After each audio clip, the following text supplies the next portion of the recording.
ஒரு பெண்ணின் மீது கை வைக்கக்கூடாது என்பது நம்முடைய மரபு, இந்த மண்ணினுடைய மரபு.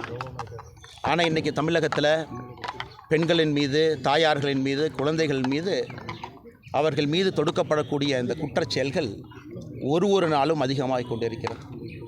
இன்றைக்கி தவ வேள்வியாக இந்த போராட்டத்தை நாங்கள் முன்னெடுத்திருக்கின்றோம். எதற்காக 6 சாட்டை அடி? எல்லாருக்கும் ஒரு காரணம் இருக்குங்க. என்னை பொறுத்தவரை முருகபெருமான்கிட்ட எங்களுடைய வேண்டுதலை இந்த 6 சாட்டை அடியாக சமர்ப்பிக்கின்றோம். விரதம் இருக்க போகின்றோம், அரசியல் பணியை செய்ய போகின்றோம், ஆண்டவனிடம் முறையிடப் போகின்றோம். கிடைக்கின்ற எல்லா மேடையிலும் கூட திராவிட முன்னேற்றக் கழகத்தை தோலுரித்து காட்டப் போகின்றோம். ஆட்சியில் 3 ஆண்டுகளாக தமிழகத்தை எவ்வளோ பின்னாடி கொண்டு போயிருக்கிறாங்க, இதெல்லாம் கூட தொடர்ந்து பேசுவோம்.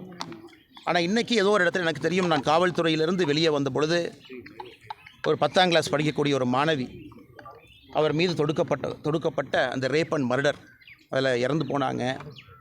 அன்றைக்கி நாங்கள் குற்றவாளியை கண்டுபிடித்த பிறகு அந்த சகோதரனுடைய தாயார் என்கிட்ட கேட்டாங்க, அண்ணே நீங்கள் வந்து குற்றவாளியை பிடிச்சி கொடுத்துட்டீங்க, திரும்ப என் பொண்ணை கொடுங்க அப்படின்னு. அது ஏற்படுத்திய ஒரு தாக்கம் என்னை இங்கே வந்து என்னோட இருக்கக்கூடிய அந்த சகோதரிகளோடு இணைந்து பாரதிய ஜனதா கட்சியிலே பயணம் செய்ய வைக்க ஆரம்பித்தது. இன்றைக்கி அதே போல் ஒரு நடக்குது, அதை நாம் பார்த்து கொண்டிருக்கின்றோம்.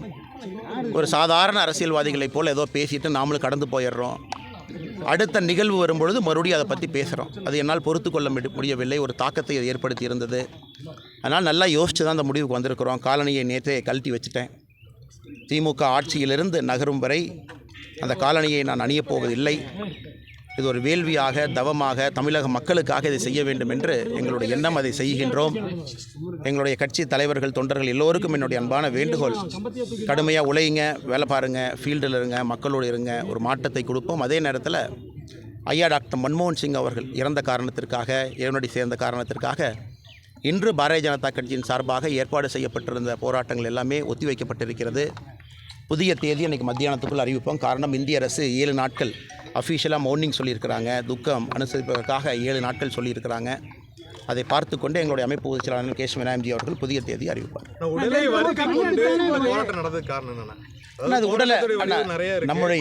நம்முடைய மண்ணில் உடலை வருத்தி ஒரு விஷயத்தை நீங்கள் முறையிடும் போது அதற்கான ஒரு பலமும் சங்கல்பம் இருக்கும் என்பது என்னுடையது. நீங்கள் கேள்வி கேட்குற அண்ணன், நீங்கள் சபரிமலைக்கு மாலை போட்டிருக்கீங்க, நீங்களும் உடலை வருத்தி தான் மாலை போடுறீங்க. எதிர்பார்ப்பு இதில் ஆண்டவன்ட்டு போய் நம்ம எதுவும் கேட்க போகிறதில்ல, நமக்கு தனிப்பட்ட முறையில் எதுவும் கேட்பதில்லை. உடலை வருத்துவது என்பது நம்முடைய பாரம்பரியத்தில், தமிழ் மரபில், இந்த மண்ணில் அது ஒரு சாதாரண நிகழ்வு தான். விரதம் இருப்பதிலிருந்து எல்லாமே. முருகபெருமானுக்கு 6 சாட்டையடி என்பது அது எனக்கு நானே கொடுத்து கொண்டிருக்கக்கூடிய சாட்டையடி என்று சொல்வதை விட, சமுதாயத்தில் ஏற்படக்கூடிய அவலங்கள் எல்லோருக்கும் சேர்த்து தான் அந்த சாட்டையடி எனக்கு அடிச்சுக்கிட்டேங்கண்ணா.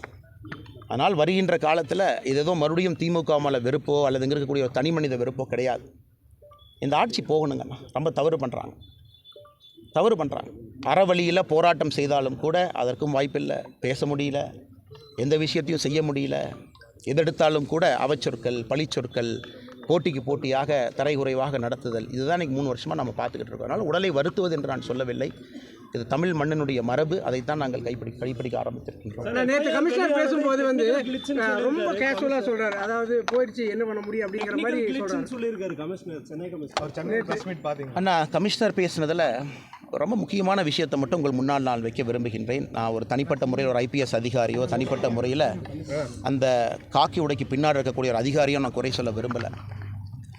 அந்த சம்பந்தப்பட்ட பெண் விக்டிம் யார் இருக்காங்களோ, எங்களுடைய நடவடிக்கையின் மீது திருப்தியாக இருக்கிறாங்க அப்படின்னு ஒரு வார்த்தையை பயன்படுத்துகிறாங்க. அதை மட்டும் நான் திரும்ப காவல்துறையை கேட்குறேன், இந்த வார்த்தையை பயன்படுத்தலாமா? அவ்வளோ ஒரு இன்னலை சந்தித்த ஒரு பெண், அந்த கொடூரமான அந்த எஃப்ஐஆரை படித்து பார்த்தாவே கண்ணில் தண்ணி வராமல் யாரும் இங்கே இருக்க முடியாது. அவங்க காவல்துறையின் மீது திருப்தியாக இருக்கிறாங்களா? காவல்துறையின் மீது எப்படி திருப்தியாக இருந்திருப்பாங்கன்னா, இந்த கயவன் முதல் முறை செய்த பொழுதே உள்ளே அனுப்பிச்சிருந்தா திருப்தியாக இருந்திருப்பாங்க. ஏன்னா 2வது முறை இந்த குற்றம் நடந்திருக்காது. அண்ணா யூனிவர்சிட்டியில் எல்லா சிசிடிவி கேமராவும் ஃபங்க்ஷனிங்கிலிருந்து அவன் உள்ளே வராமல் இருந்தால் திருப்தி அடைஞ்சிருப்பாங்க. அதே நேரத்தில் தனிப்பட்ட முறையில் ஒரு சகோதரி, ஒரு பெண், அவருடைய நண்பரோடு தனிப்பட்ட முறையில் அவருக்கான முழு சுதந்திரம் இருக்குது. அந்த சுதந்திரத்தை யாரும் கெடுக்காமல் இருந்தால் திருப்தி அடைஞ்சிருப்பாங்க.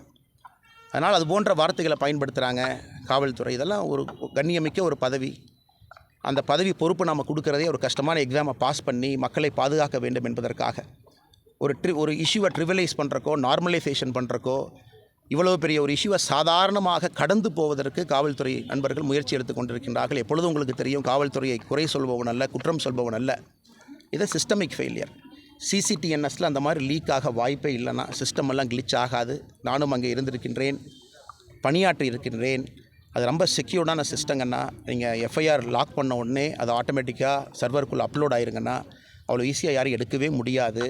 யாராச்சும் இதை டவுன்லோட் பண்ணி வெளியே கொடுத்தா மட்டும்தான் விக்டிமுக்கு ஒரு காப்பி போகும், கோர்ட்டுக்கு ஒரு காப்பி போகும். இதுதான் ஜென்ரலாக இருக்கக்கூடிய நடைமுறை. ஆனால் இன்றைக்கி அந்த எஃப்ஐஆர் வெளியே வந்திருக்கு. அந்த எஃப்ஐஆரில் நீங்கள் அதை படித்து பார்த்தீங்கன்னா அந்த சகோதரியினுடைய வாழ்க்கையே நாசம் பண்ணிட்டாங்க. 7 தலைமுறைக்கு வாழ்க்கையை நாசம் பண்ணிட்டாங்க செல்ஃபோனோட. இதற்கெல்லாம் தான் பதில் எதிர்பார்க்கின்றோமே தவிர ஒரு இஷ்யூவை ட்ரிவிலைஸ் பண்ணுறக்கோ அதை கேஷுவலாக எடுத்துகிட்டு போகிறதுக்கோ மக்கள் எதிர்பார்க்கவில்லை. மறுபடியும் சொல்லுகின்றேன், தனிப்பட்ட முறையில் காக்கி உடைக்கு பின்னால் இருக்கக்கூடிய ஒரு சகோதரனோ சகோதரிகிட்ட கோவம் இல்லைங்க. இப்போ நான் கோவமே காக்கி உடையின் மீது. ஒரு சிஸ்டமிக் பிரச்சனையில் காக்கி உடை மாட்டி இருக்குது, கைகள் கட்டப்பட்டிருக்கிறது, சுதந்திரம் இல்லை. ஆட்சியாளர்களை பார்த்து நின்று கொண்டிருக்கின்றார்கள், சுதந்திரமாக முடிவெடுக்க முடியல. அதைத்தான் நான் சொல்லுகின்றனோ தவிர வேறு யாரையும் நான் குற்றம் சுமத்தவில்லை. அதற்கான காலம் வரும், எங்களுக்கும் மக்கள் வாய்ப்பு கொடுப்பார்கள். அன்னைக்கு காவல்துறையை நாங்கள் சீர்படுத்தி காட்டுவோம். பாதகம் செய்பவரை கண்டால் நாம் பயங்கொள்ளலாகாது பாப்பா, மோதி மிதித்து விடு பாப்பா, அவர் முகத்தில் உமிழ்ந்து விடு பாப்பா. அண்மை செய்திகளை உடனுக்குடன் தெரிந்து கொள்ள இணைந்திருங்கள் இயம்நாடு தொலைக்காட்சியுடன்.